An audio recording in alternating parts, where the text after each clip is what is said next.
What's going on, everybody? It's Frito here for your Overwatch. This time, we're going to be breaking down a dive comp attack on King's Row. What is a dive comp exactly? Well, instead of a death ball, which wants to play together behind a Reinhardt shield, maybe a little bit slower and has things shooting out of it, a dive comp is designed to be on the offensive, to be diving into the other team. Typically, they have a death ball. The strengths of it is the mobility, because it allows you to engage or disengage more freely. You don't have characters that are stiff in their mobility, but instead are very mobile. Now, that doesn't strictly mean every single character has to be the highest mobility class, but as long as they're in the meta, you might want to consider them. So like right now, Zen is considered a bit better than Mercy overall, but maybe you could get Mercy in here instead because she can fly in with the Winston maybe, whereas Zen has to sort of stand still. That's up to you, but generally speaking, it's going to have those exact components that were listed on the screen. That is the current dive comp meta, but I don't want you to think of the dive comp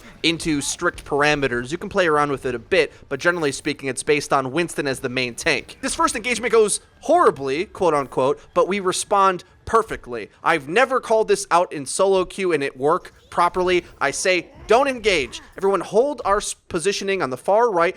They had to come to us. Look at them starting to wonder, where is the enemy team? What are they doing? What are they planning? What's up? They're holding the point, wondering why we haven't attacked them yet. And the reason is we're holding up for 6. This is actually what grouping up looks like. We lost frags on the attack, but it didn't matter because we waited for the group up. We're able to go in as a 6, put down this barrier, evaluate the positioning of the comp, I dive in, initiate on the Mercy, Bob's your uncle, we trade out efficiently, win the point, like we're playing at the pro level. I couldn't have been happier with the way this went. I couldn't have been happier with teammates actually listening to good callouts and good shot calling. It is a joy to play Overwatch this way. I don't want to play it in the selfish, baity, everyone picks DPS way. I wish more people understood that you can win games easily and efficiently playing the pros play style, which requires a lot of teamwork. Now, I also should say that I think it's good for those of you who play characters which require a little bit less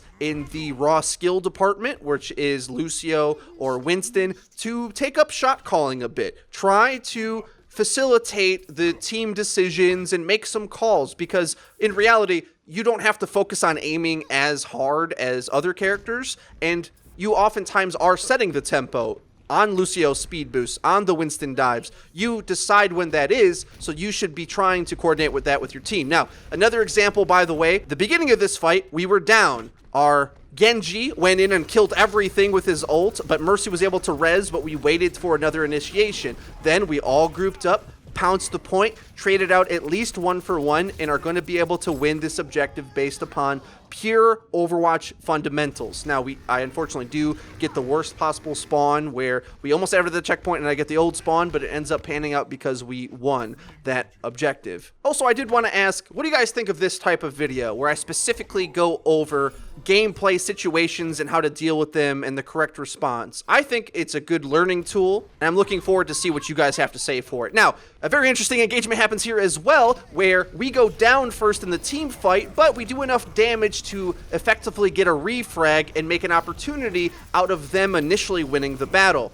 Refrags are very big in Counter-Strike, but I still think they play a role in Overwatch, and the concept essentially is when one player gets initiated on and you have died, you don't necessarily always have to immediately disengage. If there's an opening to get a refrag in terms of equalizing the man advantage by singling out another target, you can still exploit that engagement. The Reinhardt was weak and discorded. We were able to kill him and snowball a little bit more progress on the payload. Now, we did end up losing the battle because their respawn is closer to the payload, making it harder for us to sustain a fight. But that's okay, because if we're mobile enough, which the dive comp prides itself on, we're able to disengage from the fight and regroup properly in order to hit the defense again. We attempt to do so with a barrier to Genji ulting in, but he gets counter-ulted by Reinhardt, shut down with the quickness, and we're down one of our most important DPS characters, as well as getting a Rein charge. We know we're not going to be able to overwhelm them at this point. We need to trade out at least evenly, and in fact, at this point of the map, more than evenly. We have to sustain longer because their respawn now is closer to the point, making it so that we're going to have to properly ult stack We try to catch them all and the healers in a Graviton, but Zen's ult is debatably overpowered at this point with how good it is and reliable and fast it charges and whatnot, so they were able to sustain there.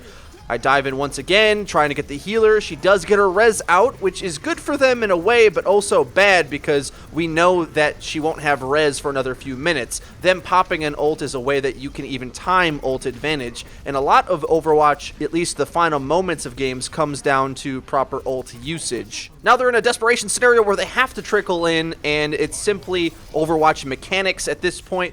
We're able to sustain the fight long enough to win, and there you go, attacking on King's Row. I hope you enjoyed the video and you get a taste of what a dive comp looks like. I didn't want to define things necessarily in this video because in reality, the components of a dive comp can change depending on which heroes are in the meta, but the general concept of a highly mobile comp that can attack key targets and use mobility instead of longevity or durability in order to make plays will always be a type of archetype in Overwatch, I believe. If you enjoyed the video, please hit the like button. It really does help us out. Share the channel with your friends who play the game. Subscribe for more because we upload each and every day. That's been it for me for today. I've been Frito for Your Overwatch. See you guys next time.